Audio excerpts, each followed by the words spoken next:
See if you can spot the difference between these two stories. Here's story number one. 2016, a woman in Tarrant County, Texas, named Crystal Mason went to her local polling place to vote, but she discovered her name wasn't on the voting rolls there.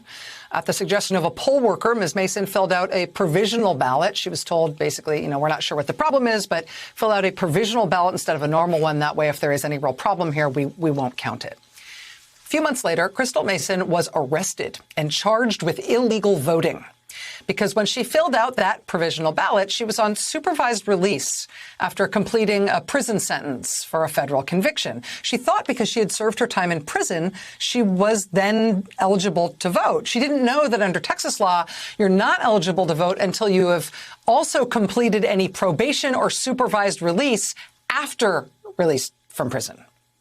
Even though it was a technical and sort of complex misunderstanding, and even though her provisional ballot was never counted, she was nonetheless convicted and sentenced to 5 years in prison for illegal voting. 5 years in prison. That's story number one. Here's story number two. Guy in Delaware County, Pennsylvania, a man named Bruce Bartman, filled out a voter registration application for his mother last year, even though his mother had been dead for a dozen years. Mr. Bartman then requested and submitted an absentee ballot in her name with a vote for Donald Trump for president in 2020. The state of Pennsylvania flagged his mom's voter registration as belonging to a dead person, but he signed and sent back a letter swearing that she was actually still alive. He did all of that in order to deliberately cast a fraudulent vote for Donald Trump. He pled guilty to it in court. He was just sentenced. He got 5 years probation. So, can you spot the difference? Crystal Mason in Texas tries to vote because she doesn't know that she's not technically eligible. Her vote is never counted, 5 years in prison. Bruce Bartman in Pennsylvania, elaborate premeditated scheme to cast a dead person's vote for Donald Trump, including swearing that the person wasn't dead after he started to get caught, all is forgiven, 5 years probation. I know there has to be something that explains the radical difference in prosecution and punishment of these two people. I just can't quite put my finger on it. Meanwhile, two other Republican gentlemen in Pennsylvania are also currently facing voter fraud charges. One guy who, just like Bruce Bartman, registered his dead mom to vote.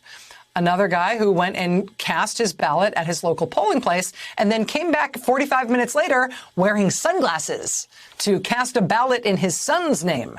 Somehow an alert poll worker saw through his brilliant sunglasses disguise.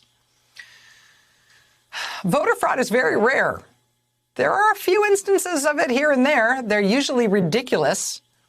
After the November election, when Republicans were having trouble finding any actual examples of the giant epidemic of Democratic voter fraud they were fantasizing about, they were sure had just taken place, the Republican Lieutenant Governor of Texas, Dan Patrick, publicly offered a $1 million reward for anybody providing evidence of voter fraud in the 2020 election.